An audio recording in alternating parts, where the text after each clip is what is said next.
Bismillahirrahmanirrahim. Assalamualaikum warahmatullahi wabarakatuh. Kembali lagi di belajar bahasa Inggris kali ini, dan kita sekarang akan meneruskan slang words atau bahasa gaulnya orang Amerika atau orang Inggris. Tapi ini lebih tepatnya di orang Amerika ya, karena slang words ini diambil dari beberapa bahasa gaulnya orang Amerika di percakapan mereka sehari-hari. Nah, apa saja slang words untuk edisi kita yang kedua ini? Kita mulai dari yang pertama. Nah, yang pertama ada kata give a ring.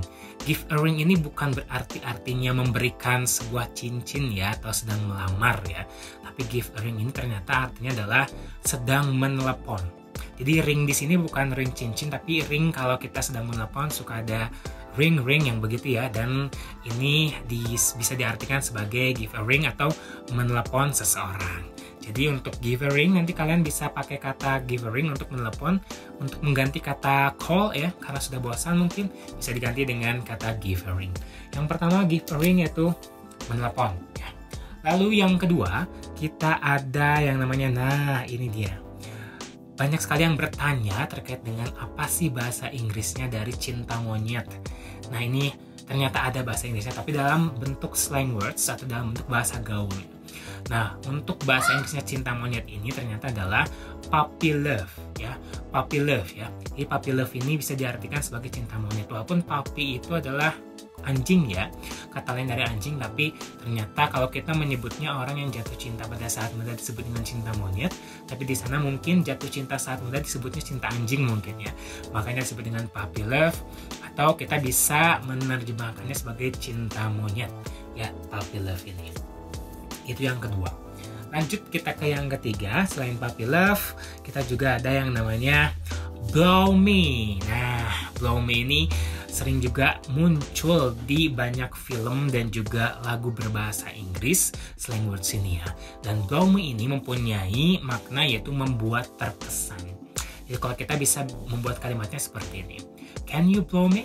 Kamu bisa nggak membuat saya terkesan? Nah, blow di sini bukan artinya meniup atau membuat ledakan seperti bom, tapi ini artinya bisa nggak kamu memberikan kesan ya, saking ingin orang tersebut memberi kesan memakai kata blow gitu ya.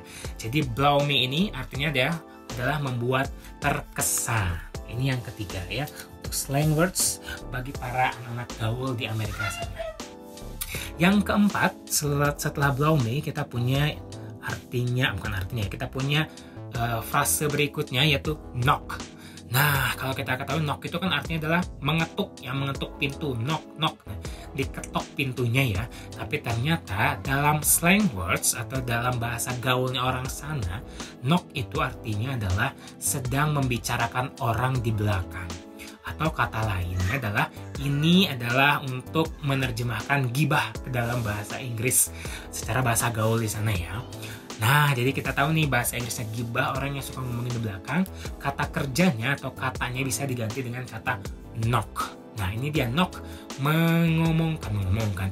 ngomongin orang di belakang bisa diartikan atau bisa diterjemahkan ke dalam kata knock.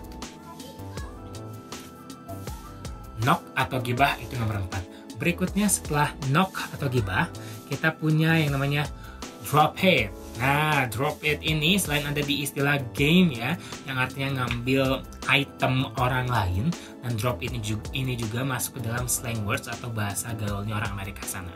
Dan drop it ini artinya adalah sudahlah, lupakan saja, kayak lagu ya.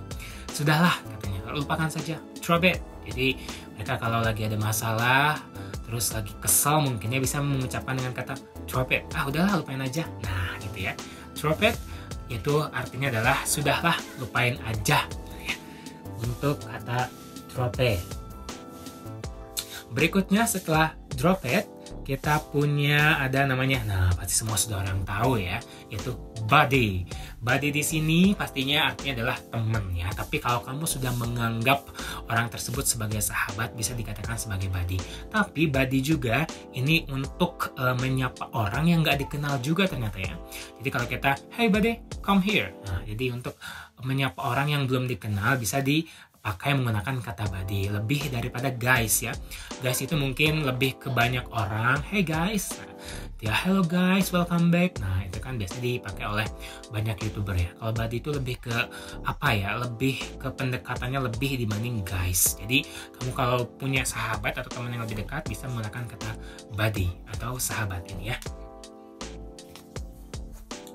Setelah buddy atau sahabat, kita punya slang words lainnya yaitu adalah couch potatoes. Nah, ini bagi yang suka rebahan, generasi rebahan dimanapun kalian berada, couch potatoes ini cocok buat Anda.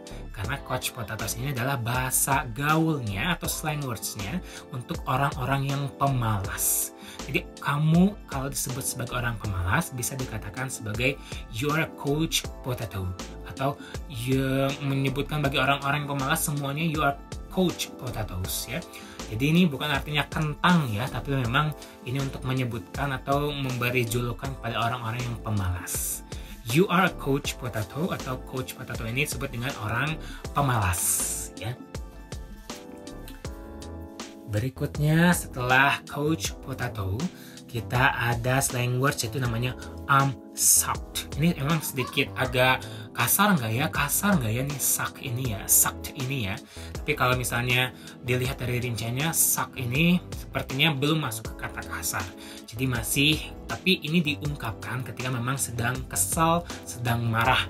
Dan I'm sucked ini atau I am sucked ini artinya adalah ngasih tahu kalau saya memang lagi kacau, lagi stres. Ini untuk bahasa gaulnya lagi stres. Mungkin kalau bahasa formalnya I'm stressful, I'm depressed. Tapi untuk bahasa gaulnya bisa kamu katakan sebagai I'm sucked. Misalnya saya stres dengan banyaknya pelajaran, saya stres dengan banyaknya permintaan dari banyak orang atau banyaknya pekerjaan yang harus dilakukan. Kamu bisa menggunakan kata I'm sucked.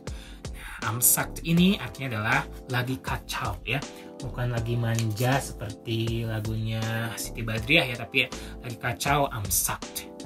Berikutnya setelah I'm sucked kita punya ada yang namanya get off my case. Ini sama seperti I'm sucked ini. I'm sucked ini itu sedang kesal ke orang, sedang marah ke orang. Get off my case ini bisa kamu artikan sebagai udahlah pergi aja atau jangan ganggu saya. Ini untuk bahasa lain dari don't bother me. Don't bother me. Jadi get off my case ini sebenarnya ada bahasa yang lebih kasarnya itu get off my ass, tapi itu kita tidak anjurkan itu untuk pakai itu karena memang agak sedikit kasar karena memakai kata pantat ya.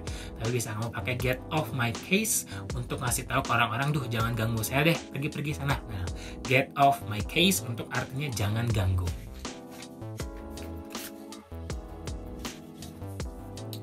Dan terakhir kita punya ada yang namanya cram. Nah, cram ini bisa diartikan sebagai situasi atau kondisi saat kamu mengerjakan sesuatu dalam waktu yang mepet menuju deadline. Misalnya, kamu punya deadline besok dan baru dikerjakan sekarang. Kamu punya PR hari ini, sore ini, tapi baru dikerjakan siang nanti, bukan dari sekarang. Jadi, ini untuk mengartikan cram ini adalah SKS, sistem kebut semalam. Orang-orang yang mengerjakan di waktu-waktu menjelang deadline atau deadliners, ya, orang-orang yang mengerjakan di waktu deadline. Cram untuk arti SKS. Simpan di sini saja. Nah, itu dia 10 slang words atau 10 bahasa gaul orang Amerika sana yang sering diucapkan ketika memang biasanya dalam percakapan sehari-hari ya. Jarang diucapkan dalam tulisan-tulisan formal. Kalau di chat sehari-hari biasanya juga sering. Tadi ada give a ring, lalu ada puppy love, lalu ada juga blow me, lalu ada knock untuk gibah, lalu tadi jangan ganggu, yaitu tadi ada get off my case, lalu ada juga sudahlah lupakan saja ya, dan juga tadi ada juga pemalas ya untuk coach potatoes, dan juga tadi ada SKS yang terakhir untuk cram. 10 slang words sudah kita pelajari hari ini, mudah-mudahan ada manfaatnya, bisa kamu praktekkan nanti di chat ya, ataupun di orang-orang yang sudah kalian kenal, jangan ke orang yang lebih tua, biasanya tidak sopan. Terima kasih, kita bertemu lagi di pertemuan berikutnya. Assalamualaikum warahmatullahi wabarakatuh.